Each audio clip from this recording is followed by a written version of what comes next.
Assalamualaikum everyone. I'm Nur Hidayah. Today, I would like to talk about how Malaysia and United States cope to handle COVID-19 pandemic in their own country. COVID-19 is an infection disease caused by a newly discovered strain of coronavirus. This virus, known to cause respiratory infection in humans.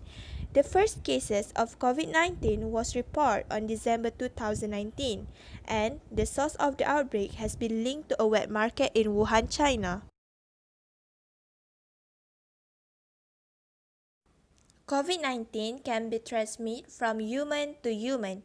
This virus can be spread through respiratory droplets produced when an infected person coughs, sneezes, or talks.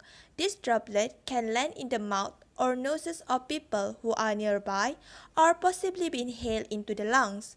COVID-19 symptoms include dry cough, chest pain, fever, and trouble breathing. Okay, now you already know what is COVID-19 and how it spread. Next, let's see on how Malaysia and United States cope with this pandemic in their country. The first COVID-19 cases in Malaysia was detected on 24 January 2020. According to the media report, these cases started from a 66-year-old man that was confirmed by Singaporean health authorities to have tested positive for the virus.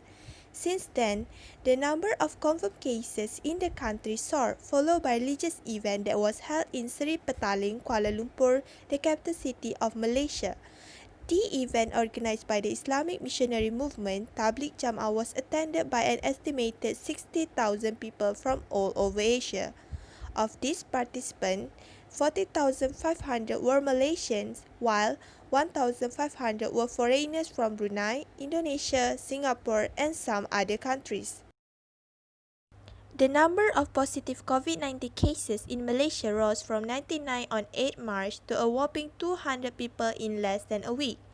Malaysia recorded its first two deaths from the disease in mid-March, in which one of them had previously attended the Tabligh event in Seri Petaling. To avoid these cases from kept increasing, Malaysian government had announced a partial lockdown, or known as Movement Control Order, in short MCO, on 18 March and has been extended since that date. The purpose of the MCO are to break the chain of infection and flatten the curve. The MCO has been strict on Malaysia, with over 9,000 people arrested for violating the order in April.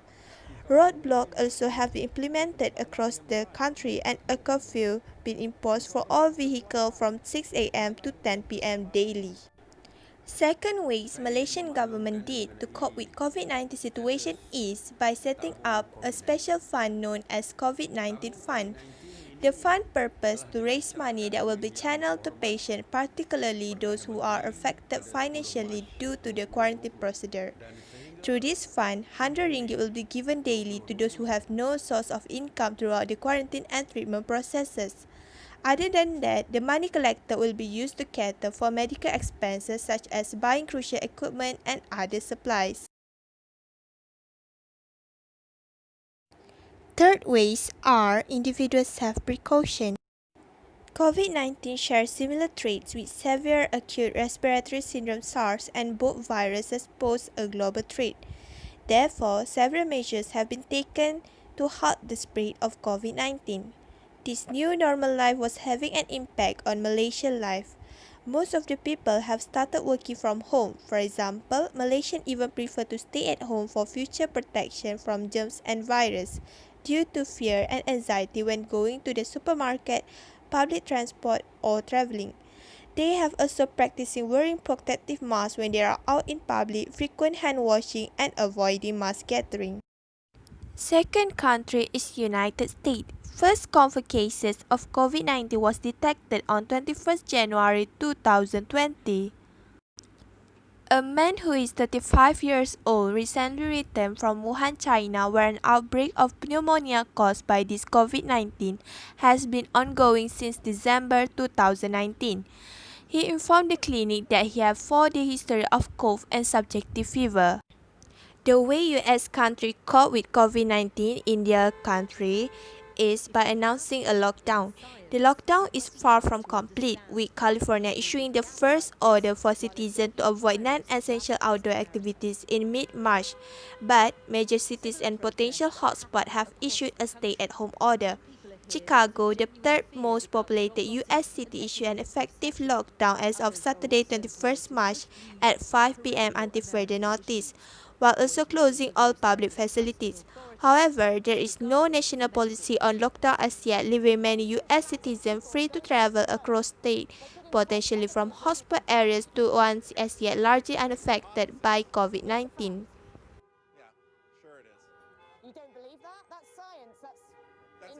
Finally, we can see that Malaysia and United States take a different approach on how to avoid this pandemic from spreading and protecting the people from it. But we can see that effectiveness from this way are unlikely contrasts from each other. This can be seen from how the people react to the government approach on against COVID-19. This approach will affect on whether the country succeed in handling this pandemic or not. So that's how Malaysia and United States cope to handle COVID-19 pandemic in their own country. By the way, that's all for today. So thank you for watching.